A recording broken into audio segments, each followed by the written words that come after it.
Shabbat Shalom Mevorach, mes chers amis. Medaber Israël Chaviv Miranana. Nous sommes parashat Toldot. Les psukim vont nous donner une ségoula particulière, une kavana particulière qui feront que nos tfilotes vont être exaucées. Donc on va en parler un peu plus loin. Mais avant, je voudrais vous poser quelques questions sur les psukim. C'est marqué Ve'ele Toldot Yitzhak ben Avraham, Avraham au lieu de Yitzhak. Voici les Toldot de Yitzhak, le fils d'Avraham. Et là, donc, on sait le fils de qui Yitzhak est, il est le fils d'Avraham. Et le pasuk poursuit de manière superflue, Avraham au lieu de Yitzhak. Donc, de manière superflue, apparemment, naturellement, vous avez compris. Ensuite, dans la Torah, c'est écrit, Vayetar Yitzhak Lachem, Lenochach Ishto. Et Yitzhak a prié Hachem en face de sa femme. En face de sa femme, c'est étonnant. Pour sa femme, il a prié. Qu'est-ce que ça veut dire en face de sa femme? Qui akarahi, car elle était stérile. Ici encore, il y a une autre question. C'est pour quelle raison la cause suit la conséquence? Le pasuk aurait dû écrire en toute logique, puisque Ishto qui akarahi, sa femme, puisqu'elle était stérile, alors Vayatar Yitzhak Lachem. Yitzhak a prié Hachem, puisque sa femme était stérile. On dirait qu'en vérité, grâce à la stérilité de Rivka, finalement, Yitzhak a eu à prier. C'est ça, Vayatar Yitzhak Lachem, le Nochach Ishto. Yitzhak a pu prier en face de sa femme, puisqu'elle était enceinte. Donc, c'était l'occasion, en quelque sorte, de prier.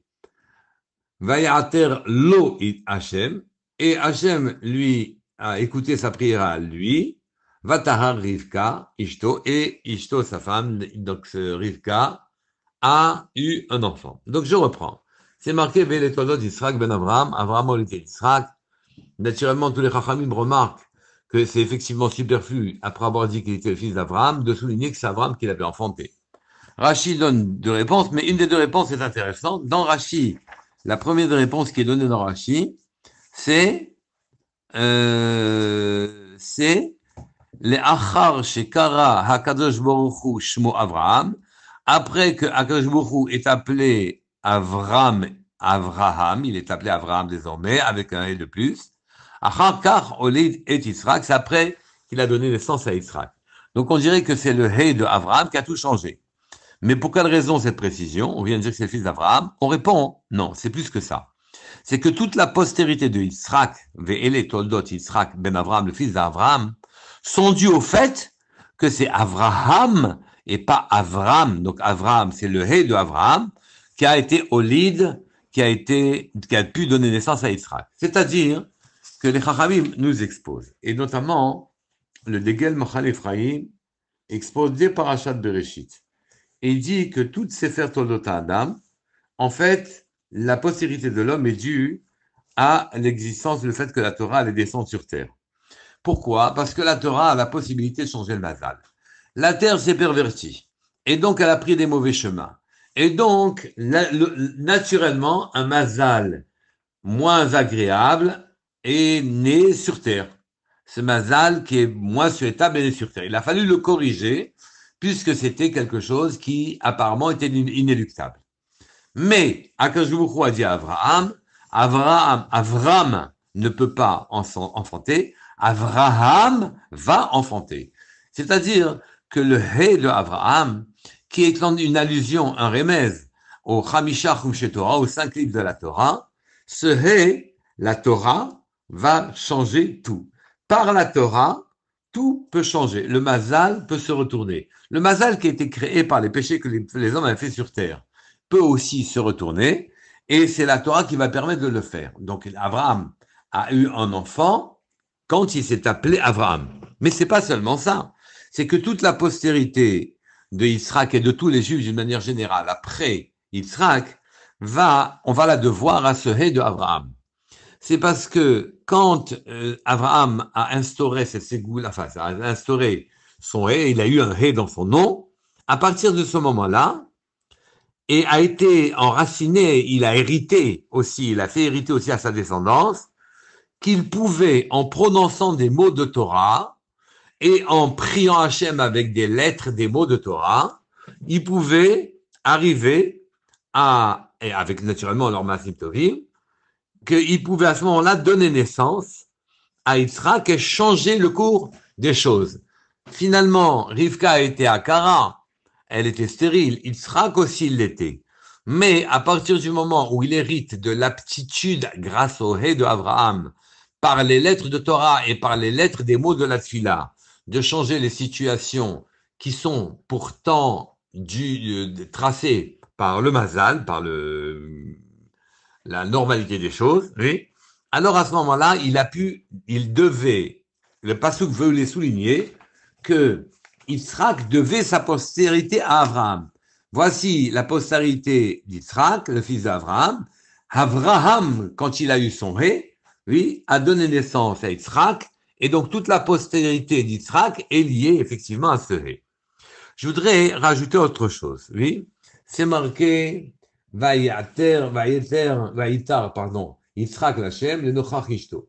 Il a prié en face de sa femme, qui est Akarahi, parce qu'elle était stérile, et c'est marqué Vayater lo Hachem. Hachem a écouté plutôt Yitzhak que Rivka quand il l'a imploré. Et vous comprenez très bien que c'est normal qu'il ait plutôt écouté Yitzhak et entendu la prière d'Yitzhak, parce que Yitzhak était le descendant d'Abraham, qu'il était lui l'héritier des Hamiché, Chumshetra, enfin de ce que le Hé allait donner en se déployant, c'est-à-dire les 5 livres de la Torah, et qu'à partir du moment où les lettres de la Torah nous donnent des mots et des tfilotes à prononcer, à ce moment-là, on peut inverser et changer le mazal. Donc lui avait une capacité, une attitude, une aptitude à modifier les choses qui étaient convenues, et donc c'est lui, naturellement, qui a été exaucé.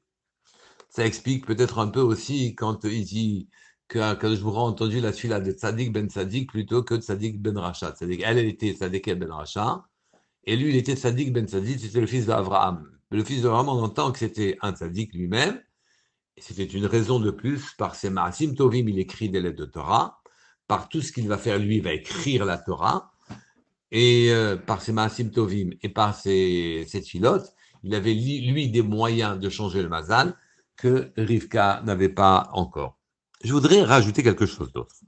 Quand on te dit Vayater Yitzhak Lachem, le Nochach Ishto, il a prié en face de sa femme. En face de sa femme, l'expression est étonnante. Il a prié pour sa femme. Pourquoi en face de sa femme?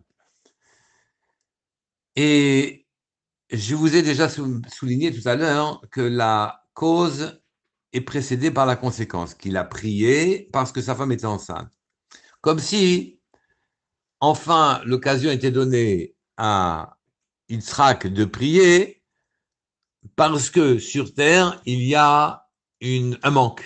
Et que donc, le manque a suscité une fila. Il faut comprendre qu'en vérité, depuis que le monde est monde et que les hommes l'ont abîmé, alors à ce moment-là, naturellement, un mazal mauvais est sorti, mais surtout ça a empêché la shrina, la présence divine, de descendre sur terre. Et donc, les défauts des hommes et leur manque sont là pour souligner aussi les défauts et les manques de la shrina. La shrina, pour descendre sur terre, elle s'est éloignée à cause des défauts des hommes, elle s'est éloignée, elle leur souligne qu'ils ont un travail à faire, travailler naturellement sur leurs défauts, mais ils ont reçu ces manques-là. Chacun reçoit des manques personnels. Et que ces manques personnels, c'est le travail que lui seul est capable d'accomplir. Il l'accomplit pour s'améliorer, mais en s'améliorant, il fait descendre la shrina sur terre. Et donc chacun a des défauts calibrés, personnels, qui lui permettent de prier pour qu'il s'en débarrasse, et faire des maratim tovim pour qu'il s'en débarrasse. Mais en s'en débarrassant, c'est lui qui doit faire ce travail spécifique pour faire descendre encore Hachem sur terre. Et donc, la détresse d'un homme est en quelque sorte le reflet de la détresse de la Shrina qui n'arrive pas à descendre. Akadosh Baruch Hu n'arrive pas à descendre sur terre à cause des défauts des hommes, à cause des maux qu'il inflige s'ils s'infligent les uns les autres. Et donc, ici, quand Akadosh Baruch Hu fait naître quelqu'un avec des défauts spécifiques et précis, avec des manques spécifiques et précis, c'est qu'en vérité, il veut lui souligner que ce sont ces manques-là et ces soucis-là que la Shrina a, que la présence divine a pour descendre sur terre. Et qu'il attend de l'homme qu'il combatte ses défauts, qu'il devienne un sadique et qu'il sente une détresse dans un manque pour qu'il vienne prier.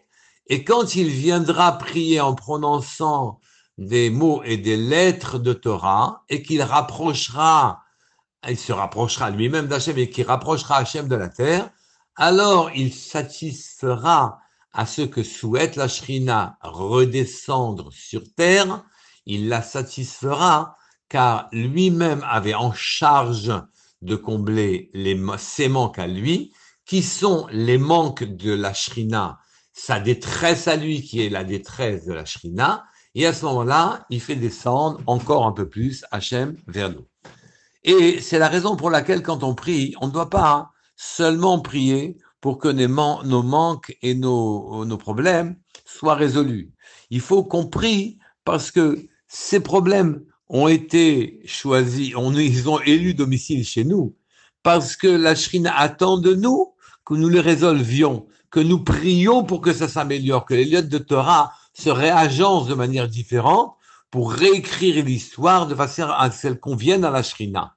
Et à partir de ce moment-là, quand je prie, je dois faire attention de prier pour moi, mais de ne pas oublier qu'en vérité, tout ce que j'ai comme manque et comme souci, ce sont des manques et des soucis que la Shrina a pour redescendre sur terre. Donc nos tfilotes seront exaucés d'autant plus que l'on pensera à nous, mais aussi dans nos tfilotes, mais aussi à Hachem pour qu'il revienne et redescende sur terre. Shabbat Shalom et Vorach.